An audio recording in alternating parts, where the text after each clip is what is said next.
Hello FPL managers and welcome back for another video. My name's Jack and today we're going to discuss our team selection for Game Week 15. We've already made 2 changes and potentially looking to make a third. Don't forget to leave a like and subscribe to show support for the channel, and also click the notification bell so you guys don't miss any future uploads. And as always, look out for FPL Social, which is a live in-person FPL event coming up in Melbourne in February of next year.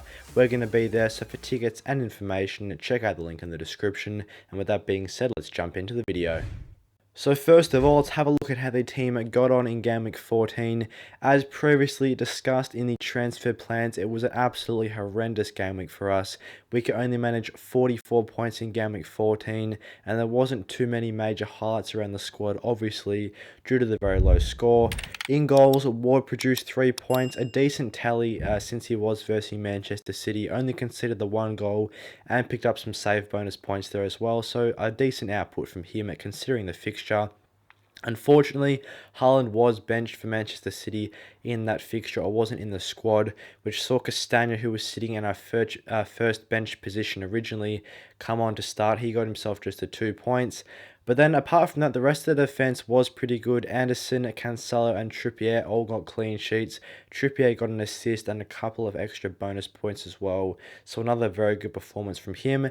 In the midfield, Salah was the only one that returned with a goal. He got himself 7 points. And it definitely did add to the frustration since we were tossing up as to whether or not to have a vice captaincy on Salah or Kane. Obviously, because Haaland did have that doubt. Unfortunately, we went with the vice captaincy on Kane. He only got the 1 point in the forward line. It doubled up to 2. And his strike partner Mitrovic only managed the 1 point there.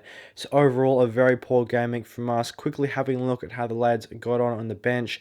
Haaland obviously dropped down to the bench for Castagna, and both Bailey and Patterson blanked. But it was also good to see Patterson come on for Everton for the first time after a fairly long-term injury. I believe it was around 4 weeks he was out for Everton, so that's good to see him back in the squad. But unfortunately for our rank, we were sitting around 460k, pretty happy with where we were at. Definitely looking to push into the top 100k, but then after this horrendous game week, we've dropped down to 981k, which is a massive red arrow. But after making a couple of changes that I'm very happy with heading into the Game Week 15 score, I've brought in a couple of good differentials. Hopefully we can see that rank rise before Game Week 16 comes around. So after having a look at that squad, let's discuss some of the changes that we have already made to the team. The first one here is Joachim Andersen departing the squad. He's got West Ham away this game week, which is not the easiest fixture from a defensive standpoint. And since we do have 2 free transfers available, we can be a bit aggressive with our transfer planning. The player that we've looked to bring in is John Stones. He's a player that's getting very consistent minutes in the Premier League recently. He does have a fairly decent chance to start according to Fantasy Football Fix, and since he got the rest in the Champions League midweek, I do think he's primed to start for Manchester City in their defence on the weekend. And Manchester City's fixtures are very good as well. 2 home fixtures, the first one being against Fulham in Game Week 15. They didn't have another home fixture in Game Week 16. So I'm hoping for 2 starts and potentially 2 clean sheets for John Stones. He has also chipped in with 2 assists so far this season, so he could sneak in an attacking return. But with the extra money that we were able to free up with the other transfer we've made, definitely very happy with this upgrade in defence. Speaking of the second transfer, it was Phil Foden to Marcus Rashford. The reason we've got rid of Phil Foden was because he played the full 90 in the Champions League midweek. And I do think Bernardo Silva is going to take his place on the right wing for Manchester City, like he did last week against Leicester in that fixture, and that either Grealish or Mahrez I do think will be the other starting winger. And for me, I'm really happy with the replacement in Marcus Rashford. He got himself a goal in his most recent game. He's a lot more differential than Almiron and Trossard, who were the other 2 players that we were looking to bring in. And I do think at Manchester United have the best fixtures out of those 3 teams of Newcastle, Brighton, and of course Manchester United. They've got Aston Villa away next week, which is a good fixture. Aston Villa haven't defended that well so far this season. And Rashford can be a bit streaky with his goal scoring run, so hopefully he can continue that decent, or the way he picked up in game week 14 with that goal. He also didn't get too many minutes in the Europa League. He didn't start for Manchester United in the Europa League, which was good to see. Ronaldo played the full 90 in that fixture, so I'm hoping Rashford's chances of starting for Manchester United are looking pretty good coming into game week 15. So with those transfers being discussed, let's have a look at how the team is shaping up ahead of game week 15.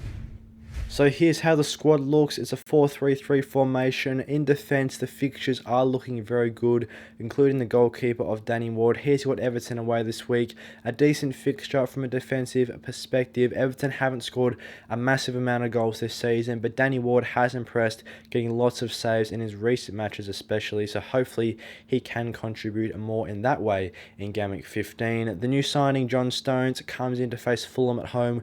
We've got the double up on Man City defence against Fulham at home. Both Stones and Cancelo were rested midweek in the Champions League, so I do think they're primed to start in that Manchester City defence. Castagna is a part of that Leicester double up. He's obviously got Everton away as well. There is the potential that we maybe start Patterson or Bailey instead of him, just to avoid the double up on the Leicester defence against an Everton side away. Patterson is playing the same fixture against Leicester at home. Everton have defended pretty well recently. I believe 2 clean sheets in their last 2 fixtures. So maybe he could be a good replacement closer to the deadline, and I think he should be pretty close to getting back in that starting 11 for Everton, especially after coming off the bench last week. And as always, Trippier does start in the defence once again. A Southampton away is a great fixture, especially from a defensive standpoint, and Trippier is always featuring on that bonus points as well and getting goals and assists. Such a great player, and I'm very happy to have him in the squad. Looking to the midfield, Salah does have a tricky fixture of Tottenham away and does take the vice-captain's armband this week after getting himself a goal in the Champions League midweek and in the Premier League last week as well. He seems to have very good Champions League form. I'd just like to see more consistent form in the Premier League as well. But Tottenham away definitely isn't the easiest fixture for him to continue that goal-scoring form. Zaha's got West Ham away, another not the easiest fixture from an attacking perspective. Zaha also hasn't been in the best form, but Crystal Palace still have a couple of decent fixtures from an attacking perspective. The one after West Ham away in game week 16 is also a decent fixture for him, so maybe he can provide at least an attacking return in the next 2 game weeks for me. And of course, the new signing Marcus Rashford, Aston Villa away. I think this is a great fixture from an attacking perspective, and with an ownership of around 15% right now, if he can perform well, it will hopefully see our rank rise quite dramatically, as we definitely are looking for a big green arrow this week after a poor week last week. Looking at the forwards, there isn't the easiest fixtures up top. Mitrovic is a player that I want to discuss. He's got Manchester City away, and then he's got Manchester United the week after. And since we do have 2 free transfers this week, we can make that extra transfer and take a -4. I don't really see the point in holding him this week against Manchester City away and then just transferring him out against Manchester United. I might as well get him out now, because Manchester City obviously is the harder fixture compared to that one against Manchester United at home next week. And I think especially with Callum Wilson coming off a great haul last week, he's so productive when he plays, gets lots of goals and assists per 90 minutes, got very good underlying stats, and he's got good predicted points by Fantasy Football Fix in the next 2 weeks. In fact, he has the 4th highest predicted FPL points in the next 2 weeks amongst forwards, so I definitely a potential replacement that I'd be looking to bring in. Obviously, Newcastle have Southampton away this week, so I do think that'd be a great way to capitalise on their good fixture. Haaland is back in training for Manchester City, which is good to see, and is looking to be back for that match against Fulham at home. So that's why he's got the captain's armband for us. And if he's not in the squad once again, I think we're in decent hands with Salah against Tottenham away. We could even change the vice-captaincy to Kane against Liverpool at home, as he's been in great form recently for Tottenham despite blanking in game week 14. And of course, that does bring me to Harry Kane, who's got that fixture of Liverpool at home. I don't actually think this is the hardest fixture from an attacking perspective.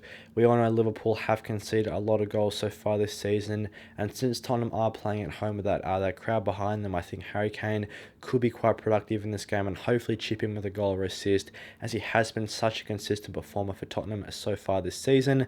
So to that starting 11 covered, let's quickly look over at the bench. Everson remains as the sub-goalkeeper against Everton away.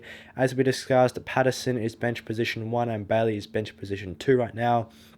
Still undecided as to whether or not I should go with either Patterson or Bailey to come into the squad instead of Castagna. He's probably the most likely player to depart the team right now, just to avoid the double up on Leicester defence.